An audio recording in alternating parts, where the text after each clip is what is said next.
नमस्कार दोस्तों, जय जोहार। मैं कौशल तिवारी और बिहनिया संजय में आपका स्वागत है। देश में महंगाई लोकसभा चुनाव का बड़ा मुद्दा क्या बन चुका है और आने वाले दिनों में महंगाई बढ़ने की संभावना ने लोगों का हाथ पैर फुला दिया है और वे मोदी सरकार के खिलाफ सत्ता विरोधी लहर के साथ खड़े हो गए हैं, क्योंकि इस दौर में जिस तरीके से खबरें आ रही हैं, आने वाले दिनों में हर वस्तुओं की कीमत बढ़नी है, क्योंकि सोने की कीमत लगातार बढ़ रही है, चांदी की कीमत लगातार बढ़ रही है और आम आदमी के सामने जरूरी राशन भी खरीदना अब मुश्किल होता जा रहा है। हालांकि देश के प्रधानमंत्री कांग्रेस पर आरोप लगाते हैं कि मंगलसूत्र छीन लेंगे, लेकिन जिस स्तर पर सोना जा पहुंचा है, कौन मध्यम वर्ग या गरीब व्यक्ति सोना खरीद पाएगा। महंगाई इस कदर बढ़ गई। महंगाई बढ़ने की वजह हमने कई बार आपको समझाया है और पेट्रोल डीजल में मनमाना टैक्स, जीएसटी की विसंगतियां, उन चीजों में भी मनमाना टैक्स लगा देना या जीएसटी लगा देना जो पिछले 70 सालों में कभी नहीं लगा था।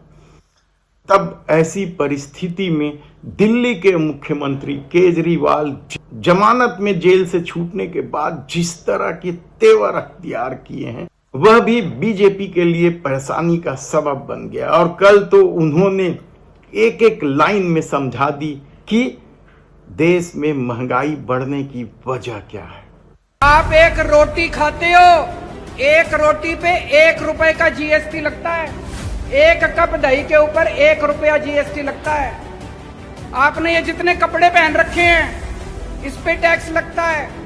आपका पंखा चलता है, पंखे पे टैक्स लगता है। बिजली पे टैक्स लगता है, दही पे टैक्स लगता है, शहद पे टैक्स लगता है, गेहूं पे टैक्स लगता है, चावल पे टैक्स लगता है। पिछले दिनों इन्होंने खाने पीने की सारी चीजों के ऊपर टैक्स लगा दिया। इतना टैक्स। इस वजह से महंगाई हो रही है। बस सांस लेना ही बाकी है, चिंता ना करो, एक बारी और आ गए तो उस पे भी लग जाएगा टैक्स। कोई दूर दूर तक सरकारी काम दिखाई नहीं देता, तो ये अरबों खरबों रुपया जा कहाँ रहा है? ये जा रहा है इनके दोस्तों की जेब में। मैं आज लिस्ट लेके आया हूं, ये इनके दोस्तों के अरबों खरबों के इन्होंने कर्जे माफ कर दिए अपने दोस्तों के। इनके कई दोस्त हैं, उन्होंने बैंकों से कर्जे ले रखे हैं। किसी ने 5,000 करोड़, किसी ने 10,000 करोड़। और जब कर्जे वापस करने की बात आई, बैंक आया उनके पास, तो उनकी नीयत खराब हो गई। वो इनके पास गए, बोले जी हमारे कर्जे माफ करा दो। ये किसानों के कर्जे माफ नहीं करते, ये स्टूडेंट्स के कर्जे माफ नहीं करते। इन्होंने अपने अरबपति खरबपति दोस्तों के कर्जे करोड़ों के लाखों करोड़ों के कर्जे माफ कर दिए। ये जितनी बात कह रहा हूं मैं सच बोल रहा हूं।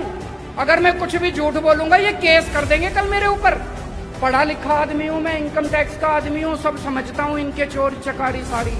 अभी इन्होंने दिल्ली में हमारी सरकार गिराने की कोशिश करी, सोचो इनकी हिम्मत। इन्होंने प्लानिंग बनाई, केजरीवाल के 40 एमएलए तोड़ेंगे। इन्होंने कहा 20-20 करोड़ रुपए में एमएलए खरीदेंगे। पर भाई साहब हमारे सारे ईमानदार आदमी हैं, अच्छे लोग हैं, शरीफ लोग हैं, सबने आके मेरे को बता दिया 40 एमएलए तोड़ने थे इनको। 20-20 करोड़ के हिसाब से 800 करोड़ रुपए लेके आए थे ये। 800 करोड़ रुपए, बताओ जी कहां से आए 800 करोड़ रुपए? इन्होंने मध्य प्रदेश में सरकार तोड़ी, इन्होंने कर्नाटक में सरकार तोड़ी, इन्होंने गोवा में सरकार तोड़ी, इन्होंने असम में सरकार तोड़ी।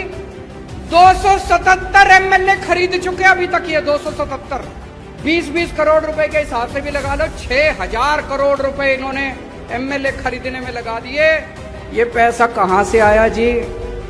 ये आपके टैक्स का पैसा है, ये जीएसटी का पैसा है, ये दूध दही के ऊपर टैक्स का पैसा है। इसलिए महंगाई हो रही है भाई साहब, इसलिए समझ के जाना। अब सचमुच महंगाई को मुद्दा मान चुके हैं। भले ही अभी भी मोदी सरकार हिंदू मुस्लिम को ही मुद्दा बनाने में लगी है, लेकिन क्या देश की जनता ने महंगाई को मुद्दा मान लिया है? देखना होगा। धन्यवाद।